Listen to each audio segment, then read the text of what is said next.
All right, so we're looking at high bush cranberry, which is a viburnum. So remember, viburnums have opposite leaves, and then the inflorescence is a corm. So it starts from multiple points, kind of comes to the same point. So this is high bush cranberry. That's obvious because it's the three-lobed leaves. And then these flowers are pretty distinctive. It's commonly planted in people's yards. It is a native. I've seen it in the wild, but I've seen it more common in yards. So you just need to know viburnum. Right next to it is another viburnum. This is not a native, but it's got opposite leaves. And then the inflorescence, maybe it's a little easier to see on this. You can see it starts at multiple points and comes to, they don't have to all come to the same point. It's the start from multiple points that's kind of the corm. Okay, so another viburnum, opposite leaves, corm. Now, if we just come over a little bit, here's a beech. This actually is native, but it's obviously ornamental as well. This is a tricolored beech. And remember, beech, the characteristic was for each serration, there's a vein, and then it had the pubescence at the tip. And you can see this one's very pubescent. So it still has the characteristics, but it looks totally different than the normal beech that we're used to seeing.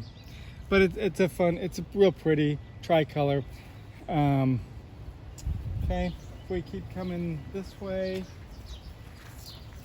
we've got serviceberry or Juneberry, and the berries are starting to ripen.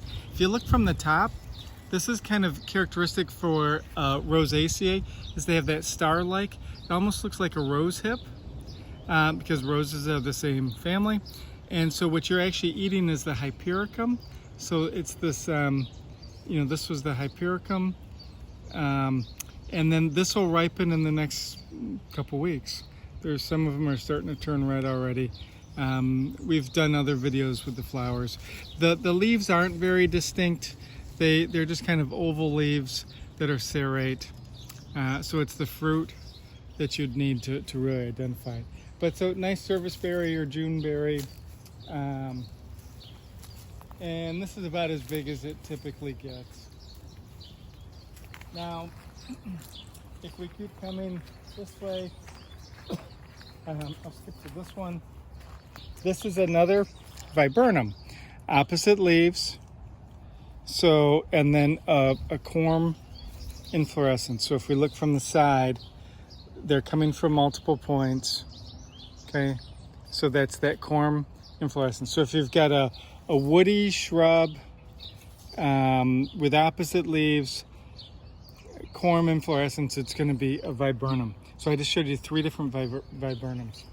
Viburnums are great to plant in your yard because they're native. They're pretty hardy. They can grow in the sun or the shade. When we planted these, they were in the sun. Now the trees have kind of matured, so they're in the shade, and they do just fine. If we come just a little further, if you look at if we look back at this viburnum, this is kind of a generic leaf, nothing really to it. They're alternate, simple leaf, serrate. Right next to it is another, those were actually opposite leaves, but right next to it is another, this is an alternate leaved, just kind of simple serrate. But if we look really close, you got to kind of zoom in there and focus, which is kind of a pain. That's not going to do anything. We're doing the veins there. You can kind of see the red dots. I'm moving away from it a little bit. There. Okay? You can see the little red dots on the vein. And that is characteristic. This is Aronia or chokeberry. Be really easy with the berries, but it's really easy with those little red dots on the vein. It's just really unusual. But it's something you got to really look for. And then next to it, we've got one other.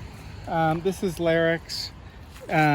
Larix, that the needles come out like bicycle spokes, so you can see like from the side all of them together. Oh, it's not doing a very good job here. So they're all kind of coming out from the side, and then if we look from the top, you can make it like a bicycle spokes. These are deciduous, so they'll lose their needles, and so that makes them kind of weird. It's pine-like. It's not a pine. It's Larix, and deciduous conifer.